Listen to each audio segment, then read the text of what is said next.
After the worst road to WrestleMania in its history, is it any surprise that night one of WrestleMania 41 delivered the worst ever Mania? The short answer is no. We could end it right there and go to bed, but here, that'd be too easy, wouldn't it? I like long and dragged out, like Triple H likes his booking and his noses, so let's talk about it. Yeah, it wasn't the first time that Paul Heyman's dropped his knees around Roman Reigns, but it'll certainly be the last, because it looks like he's got a new man to suck and leech off to, because Paul Heyman is now a Seth Rollins guy, but he dropped his knees and he launched his hand right into Roman Reigns. I feel like Triple H launched his nose right up our ass, because this was a tough watch. I felt like I was going to drop to my knees watching this. 4 hours of absolute garbage. I mean, yeah, the main event was half decent, but it was also probably the most predictable thing of the night. I mean, we all knew that, well, we didn't all know, but a lot of us kind of predicted that Paul Heyman could turn, and the worst thing was, like, I seen people think that Paul Heyman would turn on him, he would align himself with Seth Rollins, but over the last couple of weeks, they pretty much just revealed it was going to happen. Yep. See, instead of, like, trying to keep it, trying to distance themselves from a possibility of a Paul Heyman and a Seth Rollins duo teaming up, they kind of just, like, showed their hand and went, oh no, here, we're hinting at this. All started with Seth Rollins saying to Paul Heyman, now you owe me a favour. And then we got Seth Rollins saying something else on, I think it was SmackDown. Can't remember what he said, but he said something along the lines of, I could be a Paul Heyman guy, or something like that. And it was like, you're pretty much foreshadowing that Paul Heyman and Seth Rollins are going to walk out and leave together at WrestleMania 41. It's like, you didn't need to do that. People were predicting it already. I mean, they fucking ruined it in my eyes when Seth Rollins says to Paul Heyman, now you owe me a favour. And then they went even further by having Seth Rollins continuing to join the dots. It's like, what actually happened to unpredictability? I mean, look at McMahon and Austin. Who's seen that coming at Mania 17? No one. No one. But who's seen Paul Heyman and Seth Rollins teaming up together with each other? Pretty much everyone. And that's an issue. I mean, as cool as a heel turn can be, the dynamic of Paul Heyman and Seth Rollins teaming up, I think it makes sense because we haven't seen it before, so it's something new, it's something fresh. We've seen Paul Heyman be the wise man for years. We've seen Paul Heyman come out and be, the best friend, the best in the world, CM Punk. We haven't seen Seth Rollins and Paul Heyman team up yet, but Christ, we all knew it was coming after this. What about the favour then? I take it CM Punk's not going to cash in that favour. This was the favour, was it not? Oh, the other favour? No, the favour was him coming out to the ring with him.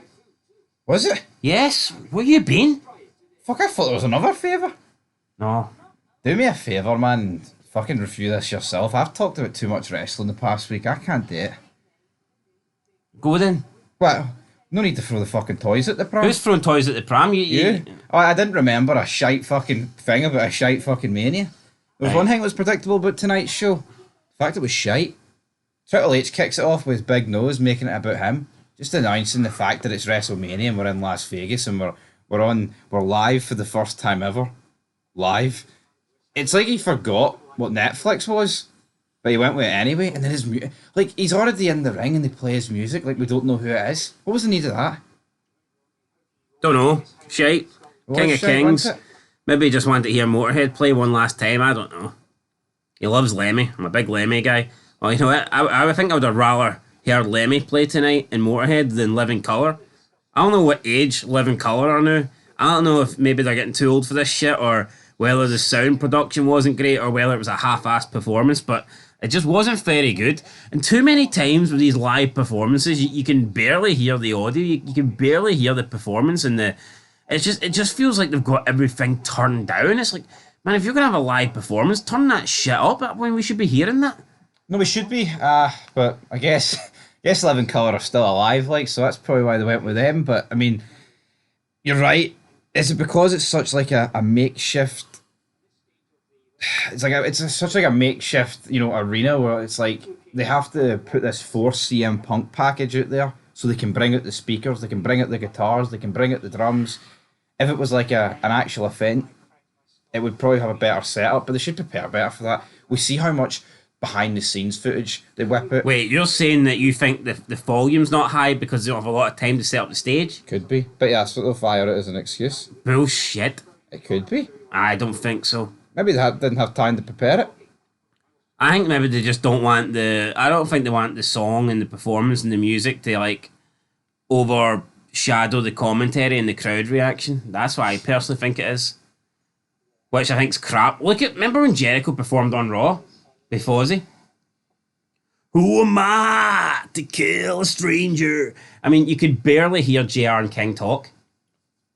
Aye. Yes or no? Do you remember this? Fozzy? I do. Yes or no? Well, I'll fucking spark you, big man. you seem like you're I'll give you a real fight. You seem like you're already sparked. We've already seen a real fight tonight with Tiffany and Charlotte, apparently. It was pish. Oh, she chipped her teeth. Anyway, back then that was loud. That was ruckus. I know it was, and but for some reason, and it's not just Cena this one as well. I remember the one where I mean, this is a long time ago, but it's not even that recent. But I think I remember Rev Theory playing out Orton, the Voices one year, and this is probably back 25. I thought it was a poor performance. I think it was 25, to my knowledge. I just don't like the Voices song, but yeah, it doesn't really matter about the songs. You're right. I just think honestly, I just think music's better when it comes out when there's no live band. You pointed out Limp Bizkit. I liked Limp Bizkit with Taker. I mean, I think there has been a few other decent examples, right? But I think for the most part, the fan noise masked with the commentators and the actual artists themselves, it just doesn't sound right. Because a lot of times, half the time, like music just doesn't sound good live. You know, a lot of it is like auto-tuned, and you know, like the music videos and the actual songs themselves are packaged, you know, perfectly. Honestly, I don't think you would listen to a live performance or something unless you're there live. Like, see if you're in the house or something like that and you want to listen to music, I think you're going to listen to the CD version rather than listen to a live performance version, because it's just not as good. But anyway, you get it on Spotify, and on Spotify it's like you can only hear it. At least if you typed in on YouTube and you want to see it, that's different. But anyway, let's get in the good stuff. Something that we don't want to hear or see, but it's time to review WrestleMania 41. Are you with us? Are you ready? Are you capable? Just to point out, the original favour was CM Punk main eventing Mania.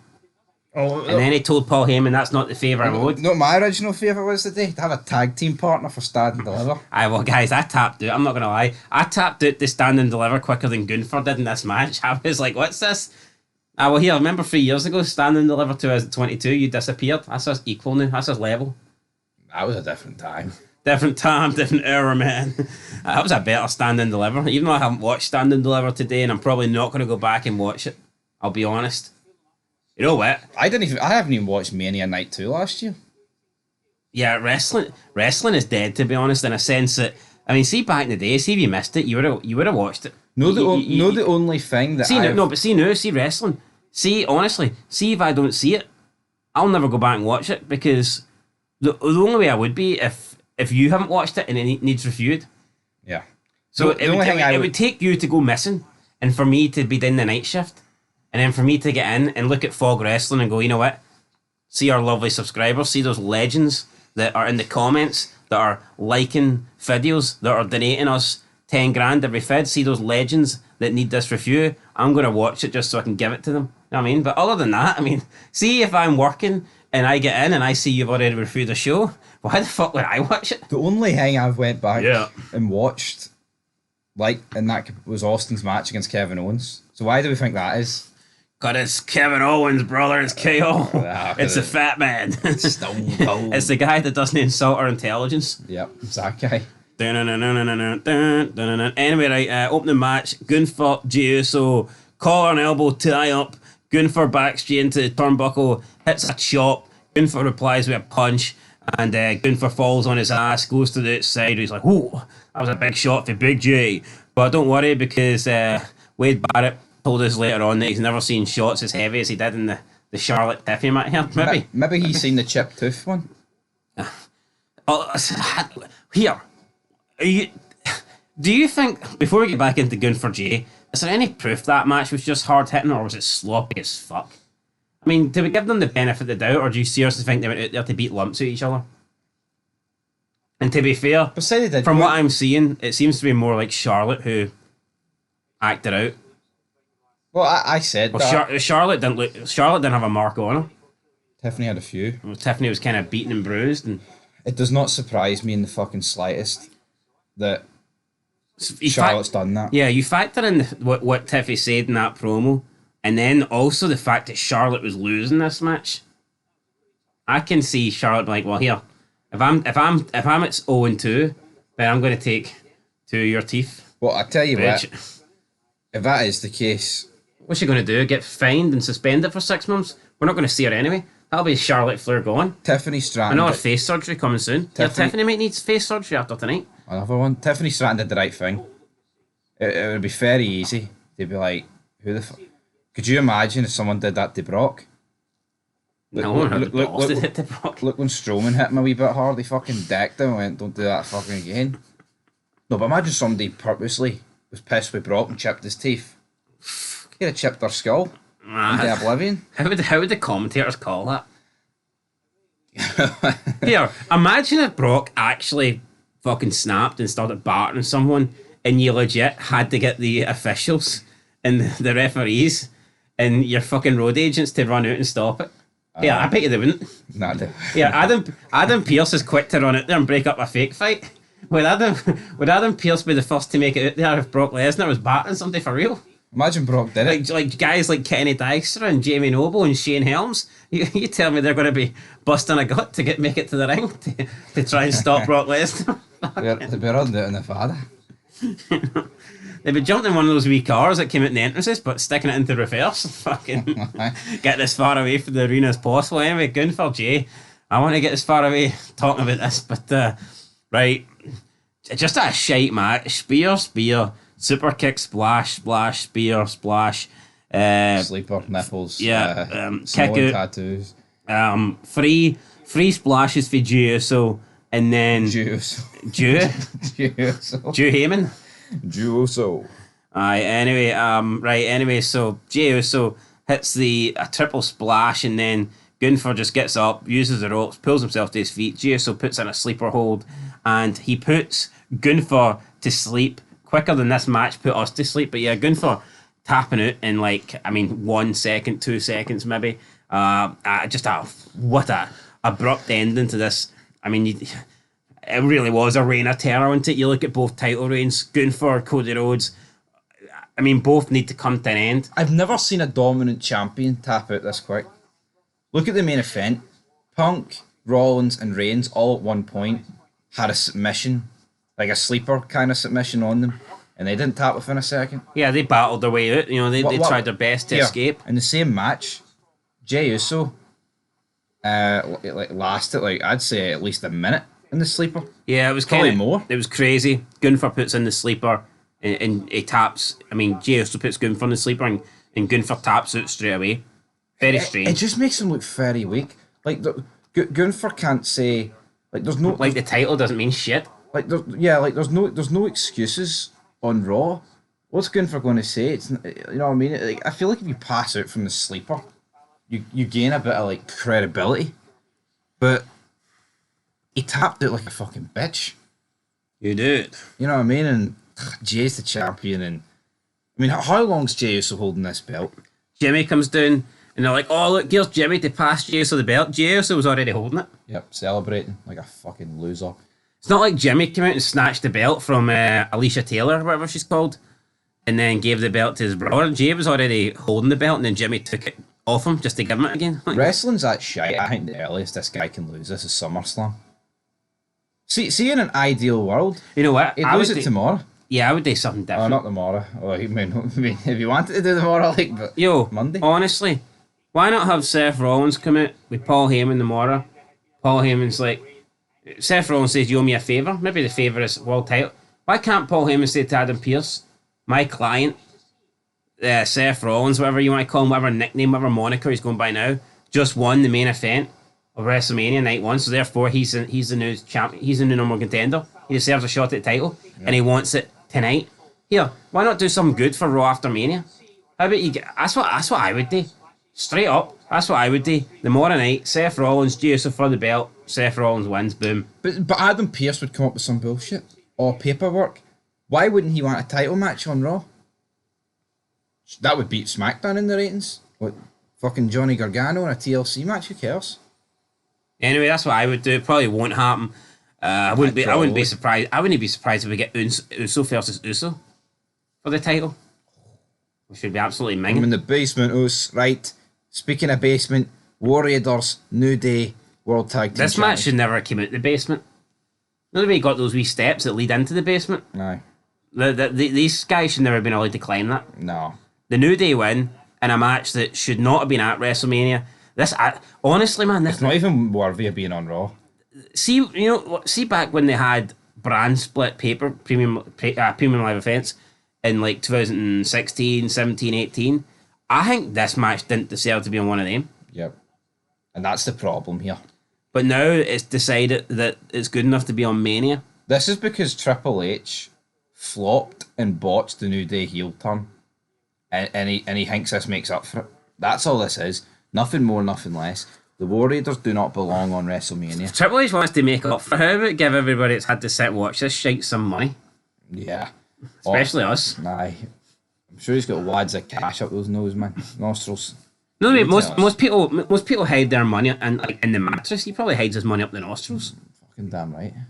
You'd never fucking find it. You need an entire search team to go up there. $1. You'd be fucking spending decades in that nostril trying to find something. That stack of dimes you call a nose. Anyway, let's move on. So, new champs, the New Day. We've got George Kittle, we've got Jackson O'Shea, we've got Michael Shea, and we've got Jelly Roll. Jelly Roll, just a big fat bastard, just a big roll of jelly. He was in Tulsa King season 2 and Stallone was ripping the piss at him. It's like, you fat boy can sing. Right, we hear that Bayley was viciously attacked by Liv Morgan and Raquel Rodriguez during the kickoff show. Lyra Valkyria will have to find a new tag team partner for tomorrow's WWE Women's Tag Team Championship match. How fucking weak, by the way, does this make Bayley look? She's attacked, right, the night before. It's not like it was tonight, the match. Yeah. It was, she's attacked the night before. That gives her 24 hours to still make it to the ring. And also... apparently she can't do it, but also, like, hold on. How is that a vicious attack? Now, they're saying she was attacked viciously. See the commentators on Raw?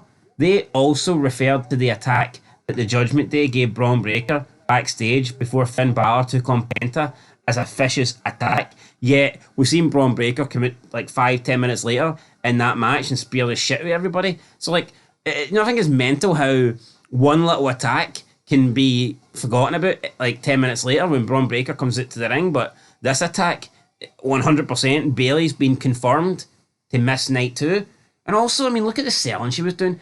Honestly, it just looked like someone had attacked her, then got a couple of blows in and walked off. No, my biggest problem Did she look like somebody that was going to miss a Mania match? No, my biggest problem with this is, why is it on the kickoff show?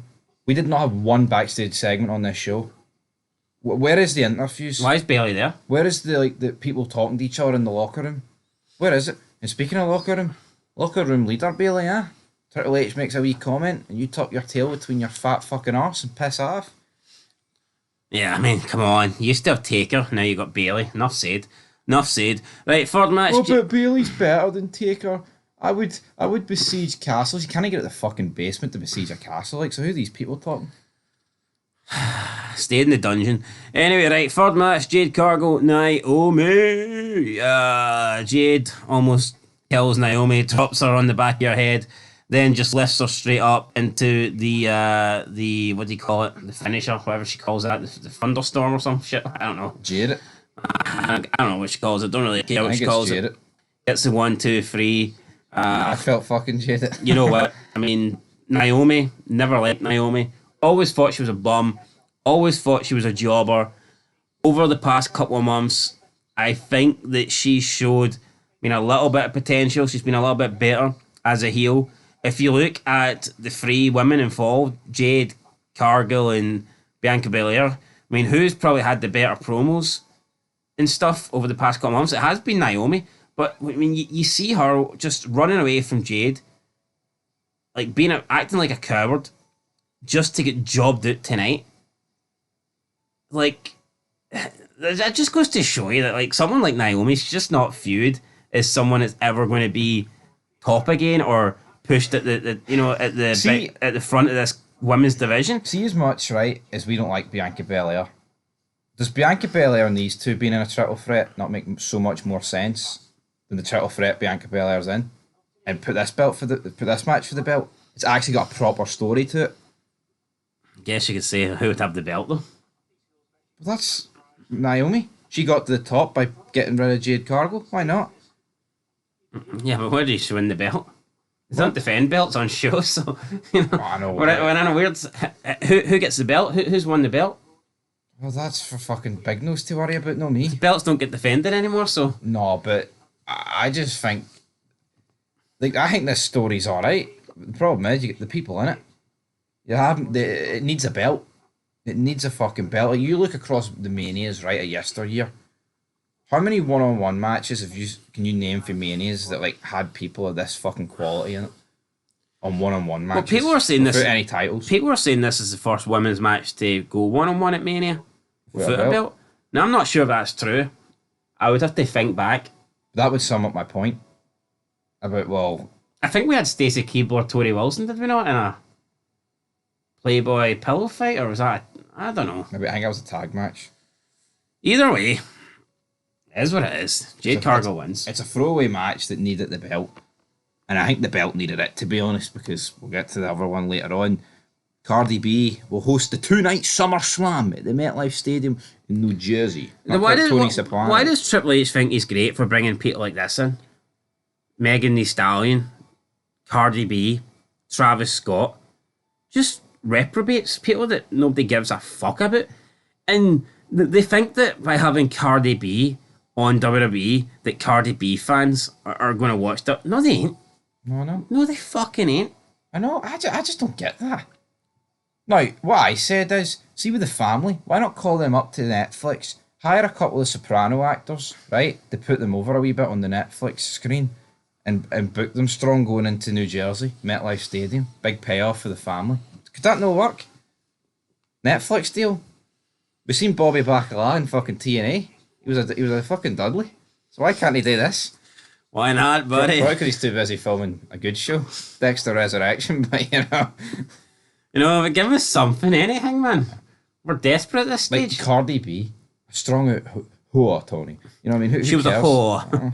She was a whore. I mean, who cares? No, but like, I mean, it might get eyes on the product, but the reality is, right?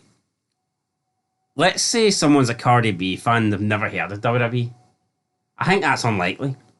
Yeah. I think everyone's heard of WWE, just don't watch it. But let's say for argument's sake, you get a Cardi B fan that's never heard of WWE. They find out that she's going to be hosting SummerSlam. Let's say, give them the benefit of the doubt. Let's say, oh, what's this? What's WWE? I'm going to check that out. And they check it out. See, by the time Joe Testori and Wade Barrett walk to the ring to sit at the wee desks at the announce table, she's tuned out. Yeah. She's away to watch something else on Netflix. It's like, oh, I don't give a fuck. I'll watch the next thing Cardi B does. I know. Like, who thinks that just because somebody is willing to watch a 3-minute Cardi B video on YouTube and then download one of her songs on Spotify, that somehow means they're going to sit down and watch a 3-hour SmackDown every week? That doesn't happen. I know, like, we like certain actors, right? But, you know, it doesn't mean you're always going to sit down and watch every show they're in or every movie they're in. It just doesn't work like that. You know, and it's very naive for WWE. It's almost like they feel getting her alone is going to get the eyes. You actually have to earn the eyes. You have to earn the views. You know what I mean? And it's like, you're right. See, unless you live in a third world shithole with no fucking internet, you've heard of WWE. Like, I know we bury it and say, oh, it's pish and all that. It still has, like, you know, the name value of WWE. It's got global reach. Yep. You know what I mean? And but that's the problem.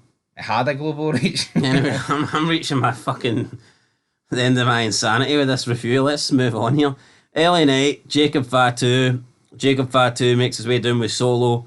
LA Knight gets driven to the ring by some random guy. You know, just fucking lame. Compare this to Cena, Mania 23, 18 years ago. Cena drives a car through the streets. I forget what location that Mania was in. Can you remember?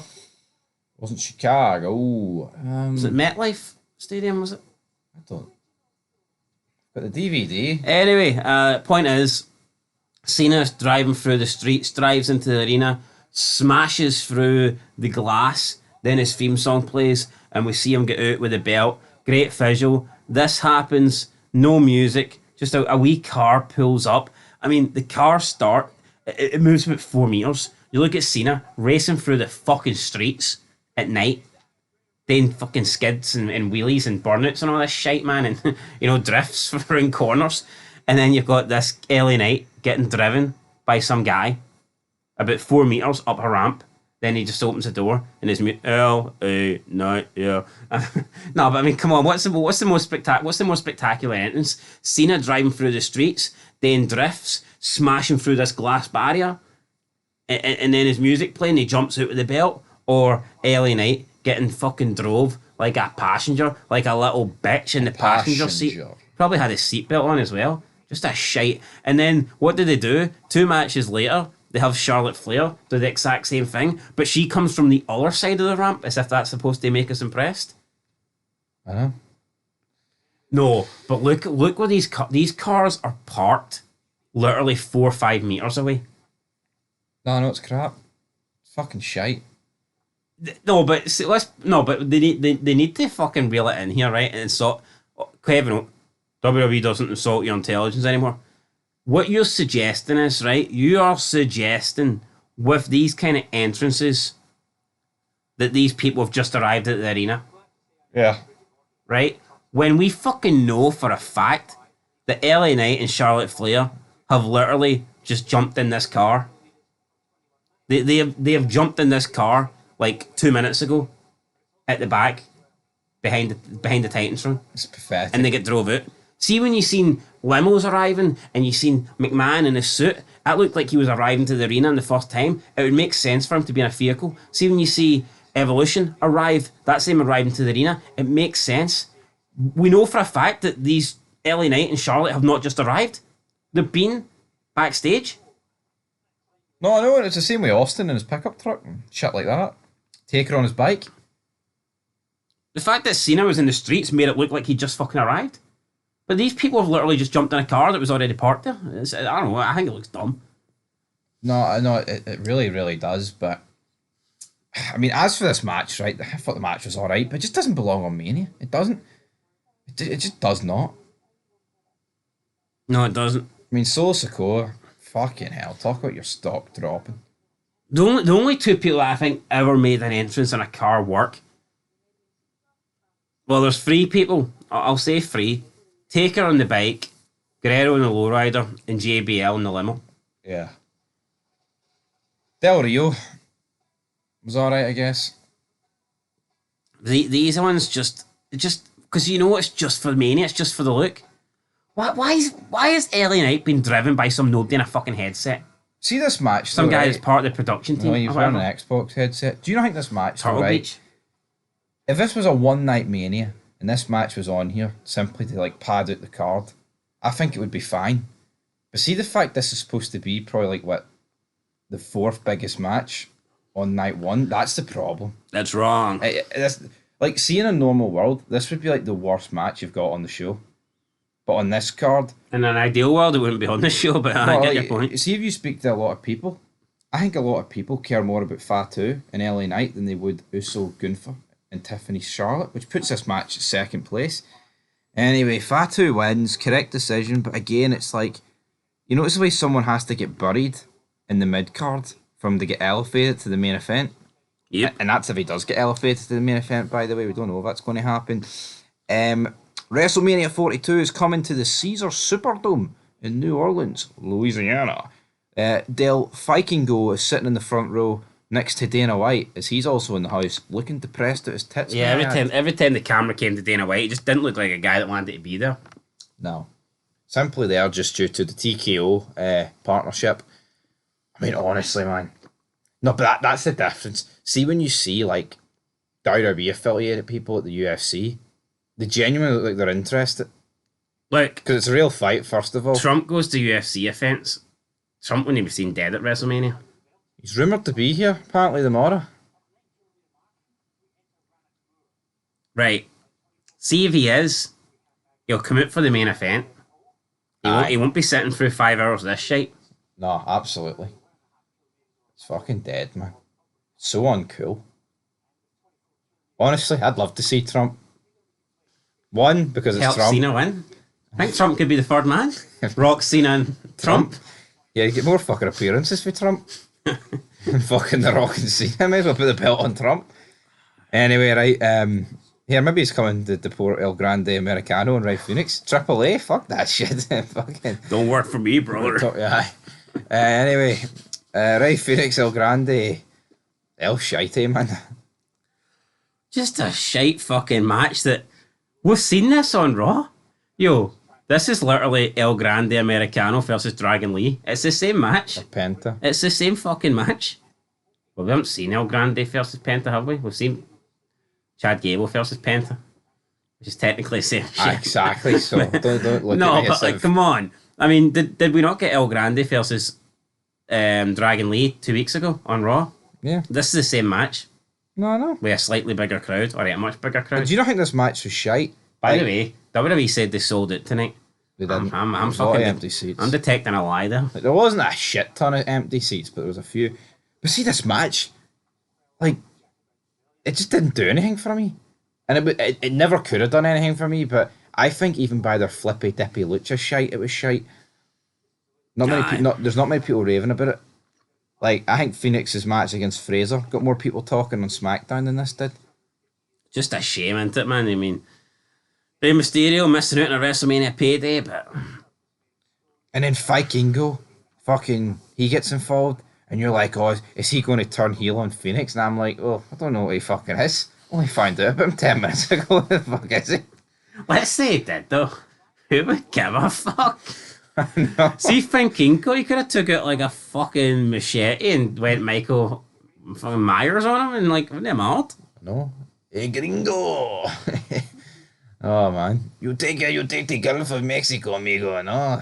You're right, though. It's honestly, it's a fucking bunch of jobbers. Anyway, it took Chad Gable 9 years to get onto Mania and he wins his first match. No, but see back in 2001 when Booker T appeared and The Rock's like, why are you here to park my car?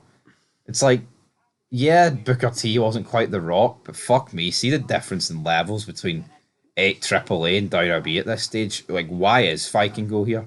Is he here to fucking help put the masks on for them? What's the... Translator? I know, what is the gimmick? Si, senor. Anyway, El Grande wins. Who fucking cares? Do you care about this AAA expansion? No. No. Couldn't they give a monkeys? See, to sum it up, they're doing a special Worlds Collide with NXT and AAA. That tells you all you need to know. Out came Shawn Michaels, looking old, looking tired, 4 hours sleep. 61,467 members of the WWE Universe. He's like, oh, it's been an unforgettable night with unforgettable moments. Name me the unforgettable moments up to that point. There's nothing. Like, no. Yeah, Michaels come out with his wee card, by the way, which he clearly showed off. It's like What did it say? Shite? 61,000 or something. But I mean, 61,467. Like, is Michaels not capable of finding out that number and coming out and just saying it? No. Like, No, I'm No. fair. No, we're fair, right? Let's be honest. See Heyman turning. They'll use that in hype packages in top 10 moments, right? That will. But that hadn't happened up to that point. So see, before that, what is unforgettable and Mania worthy? Nothing. I mean, probably. I mean, the only thing I can think of, and it's not. I'm not saying I like it, but the only thing I can think of is just Jey Uso win the title, and they're going to say, "Oh, that's a memorable moment," but it felt really flat to me. Also, I don't know about you, but I felt like when Jey Uso won, they were going to do this big, massive yeet celebration, and they kind of didn't. Were you not expecting? We've seen it on fucking. Well, maybe it's because we see it every week, but were you not expecting Jey Uso to like spend the next? I'm not even exaggerating. I was expecting him to yeet for about 15 minutes. with Michael Cole and McAfee and shite going after their heads. I was expecting Jey Uso to go on the announce table and yeet, and then for him to tell him to play his music again, and him to climb the top rope and yeet, and then for him to get to the top of the ramp and start yeeting. I was expecting about 10 minutes of Jey Uso yeeting non-stop, and it just didn't really happen. You know why they didn't do that? Why? Because we're going to get it on Monday, aren't we? Maybe that's why. I'm surprised they didn't do it fucking twice, though. Anyway. Yeah, that's probably how they'll start off Raw. Oh, fuck me. 20-minute yeet fest. Right, Charlotte, Tiffany. We've already kind of addressed it. Botchy, sloppy, hard hitting, you fucking name it. I mean, if Charlotte did throw the toys at the pram, I mean, Ric Flair on Twitter and Insta, oh, match of the night, stole the show. Doesn't matter who wins or loses. Ric Flair's only saying that. See if Charlotte wins, is Ric Flair coming out and saying doesn't matter who loses or wins? No, he's coming out and going, oh, the Queen, 15-time world champion, best there ever was, blah blah blah. But because his daughter lost, he's coming out saying it doesn't matter who wins and loses, and that's one thing, right? He can say that, and I don't really mind that as much, even though it does matter. But that doesn't bother me. But for him to come out and say this was match of the night and it's a classic, you're fucking lying to yourself, Ric Flair. The match was shite. And I know you're old and probably going senile, and I don't know what kind of capacity you even have to watch a match anymore. Woo! But the match sucked. It did. No, it did. But see, this whole wins and losses don't matter. There is sometimes they don't matter. See, when it's just jobber matches between jobbers that shouldn't even be in the company, they don't matter. But according to Flair, see the 16 times he won a title. Well, it didn't matter if he won or lost. Then he could be a 0-time world champion. This was for the belt, and he says wins and losses don't matter. Flair, it's just like breaking kayfabe, isn't it? Come on, Flair. Just trying to put Charlotte over. Pathetic, but you know what? I kind of would have preferred if Tiffany took the bait. And when Charlotte hit her rough, for her to fucking spark her out or something. Yeah, but it could have just spiraled out of control or whatnot. Will there be any repercussions here? Will we get some fallout? You think there'll be any negativity here or any sort of fine, suspension, punishment coming Charlotte's way? Like you hinted at earlier, she'll just won't appear for fucking 4 months and we'll forget about it. So probably. Right, we then... Hall of Fame, so Triple H comes out. Makes it all about him, has to walk around shaking everybody's hand. Apparently Brett rolled his eyes at him. I didn't quite catch it. Thankfully it wasn't Sean, because one of those eyes might have rolled out of fucking Nevada. You know I mean, I could imagine that. It's just Triple H. Like, one eye's on fucking betting on black, one eye's on red. Good night, fucking see roulette table. Damn it. Anyway, so Hall of Fame celebration class. Austin wearing his fucking beer-soaked suit for the night before. When's Pat Show and Man Show going in the Hall of Fame? Yo, I love Undertaker, right? But Michelle McCool's a fucking jobber. See when she's getting in it. Yeah. No, see if she was married to... Say she was married to the local fucking weatherman, right? Is she in the WWE Hall of Fame right now? No. Yeah. When did Undertaker and her start dating? Was it during a run? Aye. Early run? Bit later. Was she already a champion by that point? No, I don't think so. Well, that tells you all you need to fucking know, doesn't it? Pretty sure they started dating around 2008. She debuted in the company in 2005. That tells you all you need to know. Let's see. A wee Google search here will tell us everything you need to know. But yeah, I think the fact that Michelle McCool's in the Rumble now, that's... The Hall of Fame, you mean? Aye, the fact that she's in the Rumble. The fact that she's in that kind of opens up the door for a lot of people to be in it. You know what, though? The Undertaker, he won't probably admit it because it's his wife, but he knows deep down that people like Michelle McCool shouldn't be in it. Right. And it's not just her. They got married on June 26th, 2010, which I think backs my story that they would have been at least dating for a few years. They've also got an adopted son, Colt. So they would have been dating for a few years, I think, at least before getting married. So I think that probably, yeah, I would say around 2007, early 2008. I don't know about that time. But yeah, she doesn't belong in it. I mean, there's a lot of people that don't belong in it, man. You know what I mean? Listen, is she the worst person in the Hall of Fame? Probably not. I'd need to look at it. I doubt she is. Maybe we could make a video, guys, after Mania, ranking every person. Well, did you listen to his speech? No. But it's like, I just, why is Undertaker, right, actually inducting her? Well, I'll tell you why, because who would give a fuck if Layla did it? But it's like, see, from like a kayfabe perspective, I know the Hall of Fame kayfabe kind of goes out the window, but Shawn Michaels inducting Triple H makes a shit ton of sense. Because that's his best friend, but on screen they were best friends as well. So like Undertaker inducting Michelle McCool doesn't really. I know it's his wife, right? But it doesn't make a lot of sense to me.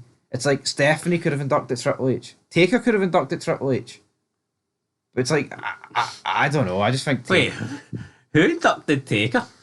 Was it Kane? No, I think it was. Was it? Did he just induct himself? I'm actually trying to think. I think he did. Wait, it was not McMahon. It was McMahon. Might have been McMahon. Bring him back. Whatever happened there? The owner McMahon. Whatever happened there? Bring him back. The scandal. Imagine. Hold on. Could you imagine if the camera panned to Dana White and he sat down and it was McMahon beside him? What was it? Great would that be? I remember they announced. They were like, when Michaels came out, they were like, a 2-time Hall of Famer, Mr. WrestleMania. I thought it was going to be Mr. McMahon. I was like, damn it. How sick is it McMahon's never going to be in the Hall of Fame, but Michelle McCool is? I know. And it's not just a Michelle McCool thing, it's just, like I said, Taker knows deep down that Michelle McCool shouldn't be in it. See the fact we've got to the point where we're inducting fucking matches? Yeah, it's a piss It's take. no right. I don't like Brett all that much, but you've got Austin and Brett up there, standing like fucking spare parts. Honestly. Well, Triple H walks her in. See if we're looking, I'm not counting women from like this new era. I'm on about when wrestling was good. There's some women that I like in WWE. Like there is some women that I like, big fans of, but honestly, see outside of Trish, Lita,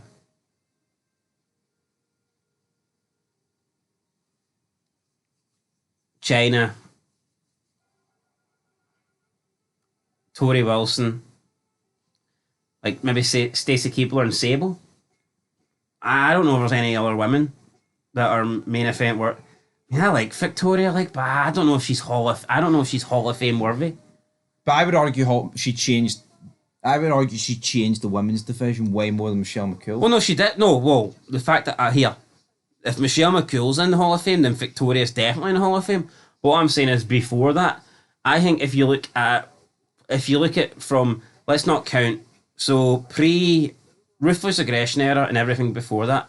So see, right, up until Benoit killed himself, so everything before that, what women... It's fucking great, wasn't it? Well, what women are Hall of Fame worthy, in your opinion?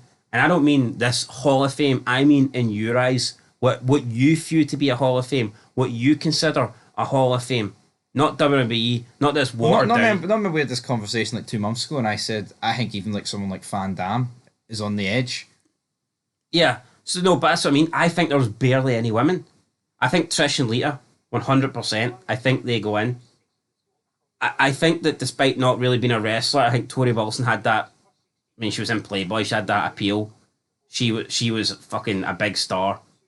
Despite not really being a wrestler, I'd put her in. No, but I think Stacey Keibler less than Tori Wilson. See, if we're looking at the cream of the crop, I think there's a case you could argue no women get in. But because we're expanding it a wee bit here. Well, no, I don't care about WWE. Listen, McMahon's gone, right? Triple H is dead.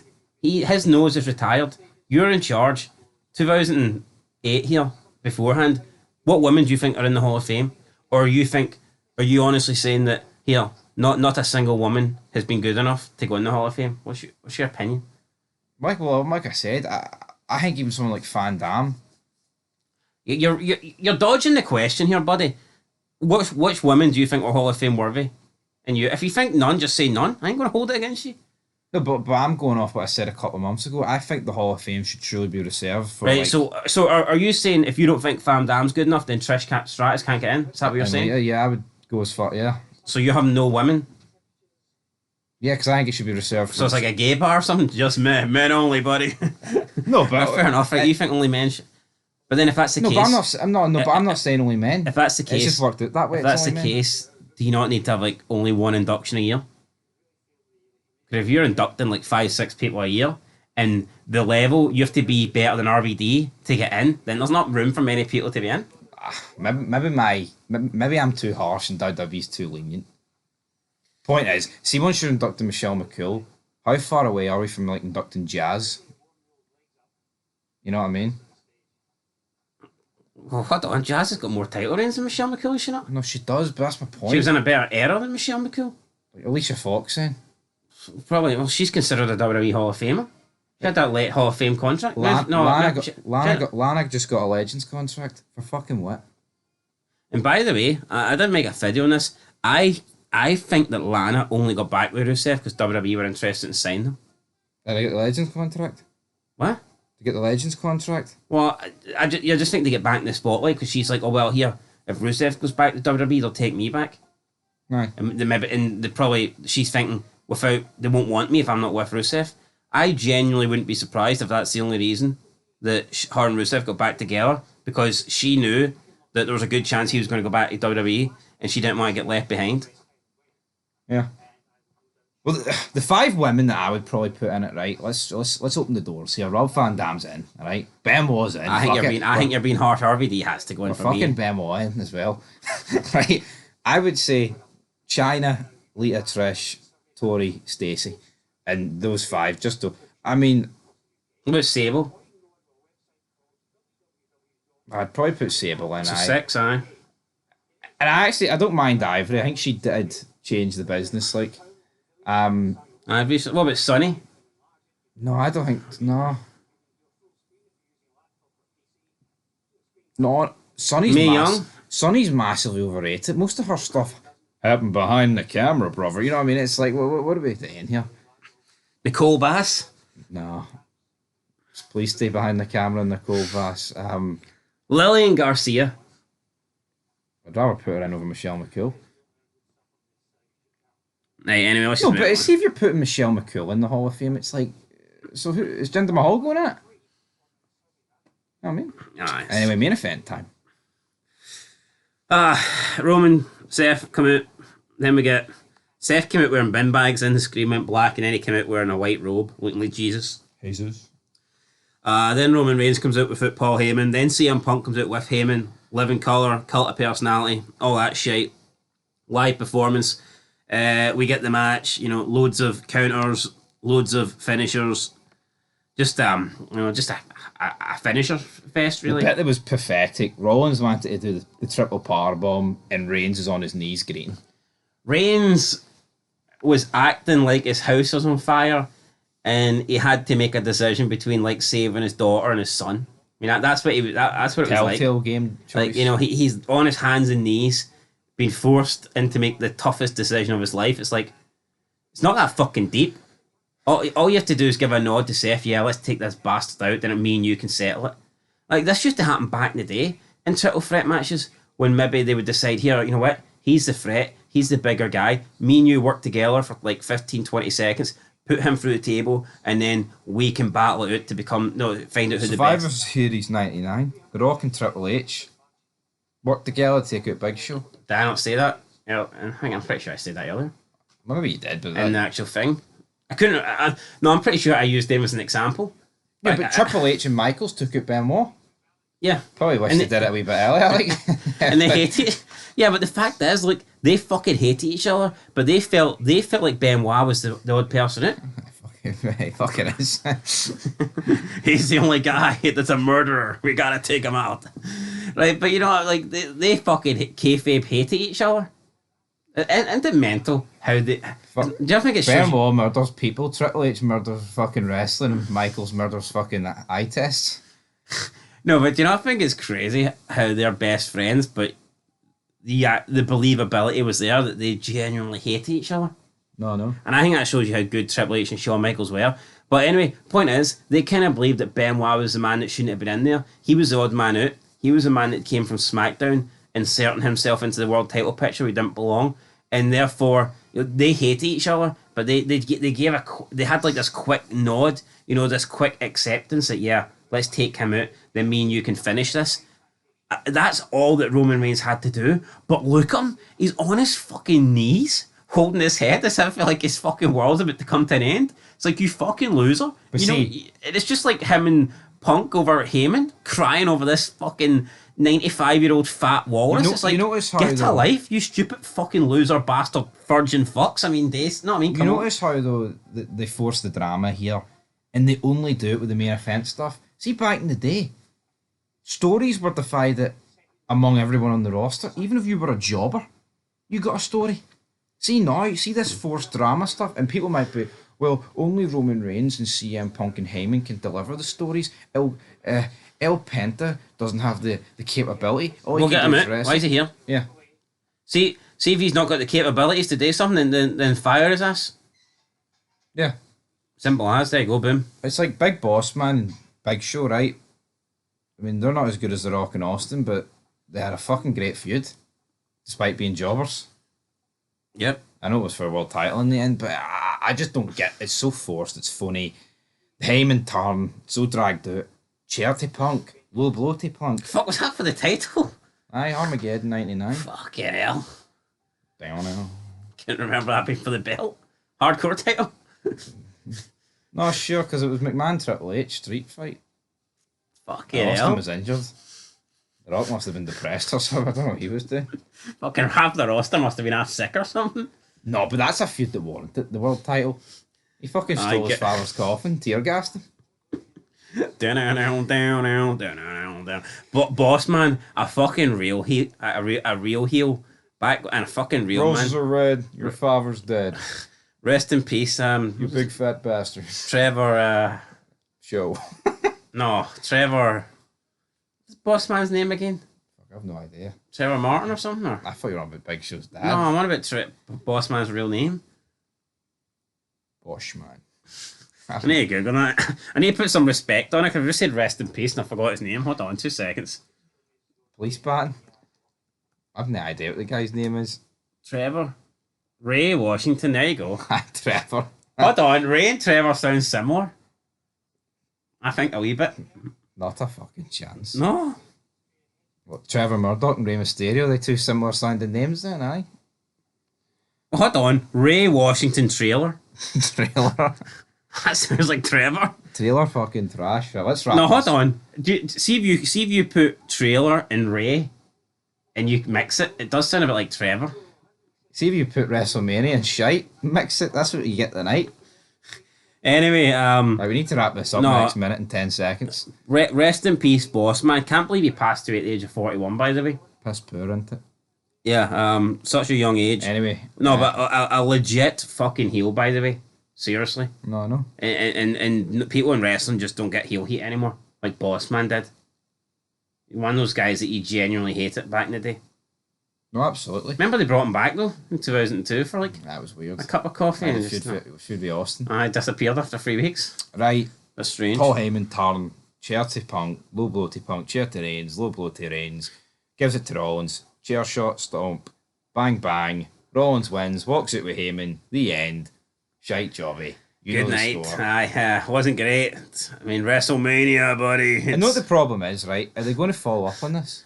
Don't know if this video's going to end in like 10 seconds. Nah, we can worry about it when it comes to that. But are they going to follow up with it? Is Reigns going to be there tomorrow or on Monday? It's a hell, Reigns won't be there. Reigns is on like a 4-month holiday minimum. Aye. But is there going to be a follow-up with this? Because like we said, this was alright. It was dragged out and predictable, right? But you know what? See, they actually deliver something that's not too bad. Let's not go fucking completely through it, even though it was pretty mince. Hold on, WrestleOps just tweeted out, WrestleMania 41 Night 1 officially comes to an end. Rate tonight's show out of 10. First person to reply is Chandler, who goes by the tag of Chandler Large. Says 10. If you say otherwise, you're just an insufferable incel retard. They put on a great show, great storytelling, great in-ring action from top to bottom. Every match felt massive with zero nonsense in between. What a load of shite.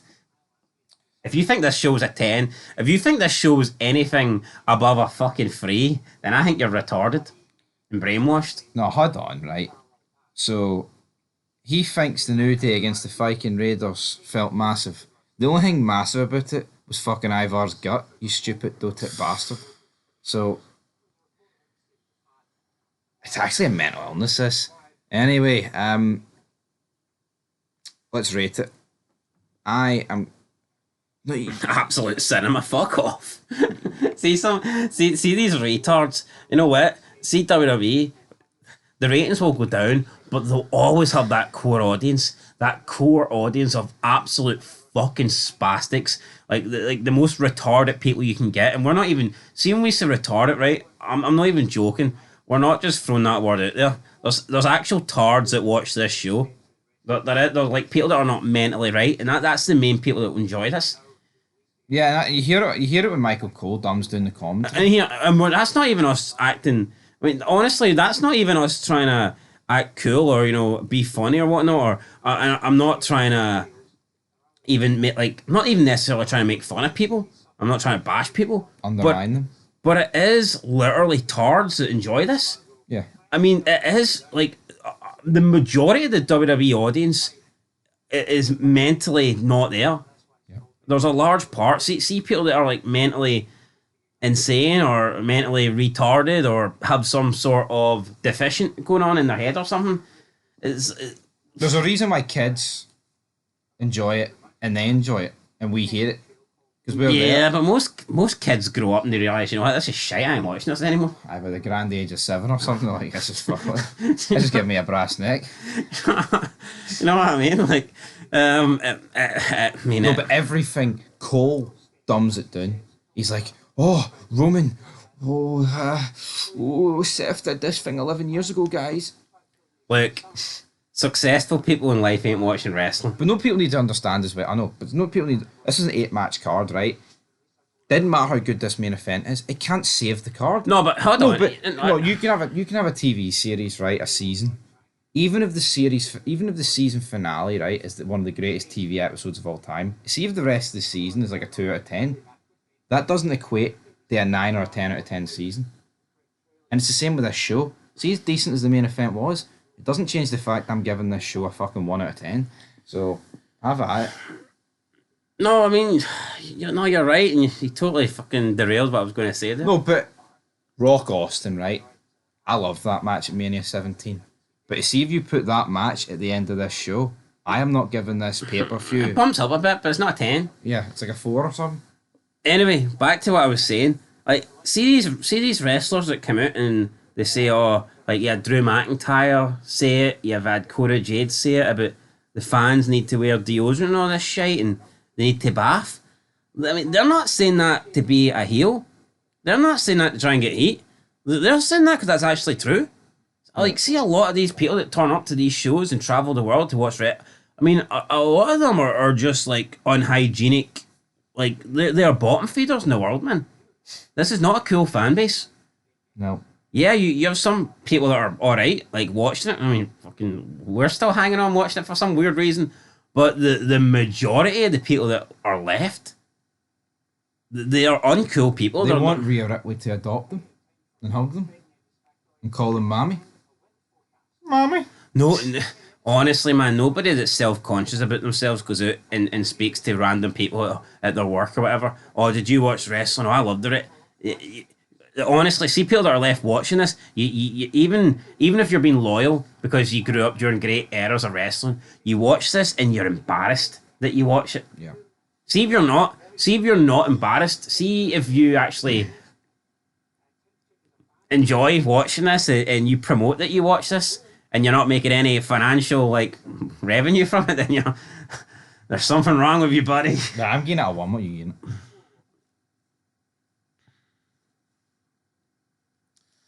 Yeah, Roman Reigns points up with a 1. I'll give it a 2. Why? That's too high. Too high. I thought the main event was alright and the rest was shite, so you came to a 2. Number 2. So if Rock Austin did happen, you'd have gave it a fucking 10 probably. 5 or so. I don't know. I'm giving it a 2. I'm not changing my mind. Will tomorrow be better? Has to be. Depends who wins the main event. I can't see how Cody wins, you know. See if Trump appears and drops the fucking leg drop on Cody Rhodes, I'll get a fucking 10. What if Trump, McMahon, Hogan, and John Cena Form with The Rock. Aye, and it's like, what the fuck, The Rock? Fuck The Rock. Yeah, he's a shite pig. What if it's McMahon, Hogan, Trump, and Cena on the ring, I'll say it's better than Maniac 7. and they just beat the shit out of Cody Rhodes, and they form the new NWO? Aye. Cena, 17-time world champ. I'll say it's better than Maniac 7 if you do. Cena, Wait, actually, Benoit as well. no, well, What that's do you not mean? going to happen. What do you mean? Cena gives the FU to the Mr. China. Aye. Drops the tariff leg drop on him. Fuck your tariffs and fuck your trespasses. Anyway, guys, 1.5 out of 10. Just look at the people in the front row, man. That's what it is. And look at the people on the card. It's brutal, man. It's fucking shite. There's a reason on this thumbnail I've had to reuse people. Paul Heyman gets on it twice. And one of the images is him shoving his fucking fist up Roman Reigns' arse. And you wonder, this ain't gay, brother. Honestly, what was that low blow about? The wee wiggling and all this stuff? The wiggle. He's got the Feeling it? he's got the crown jewels, buddy. It's like, man, it's like he was fucking a doctor or something, feeling for, I don't know, prostate or something. Just fucking weird.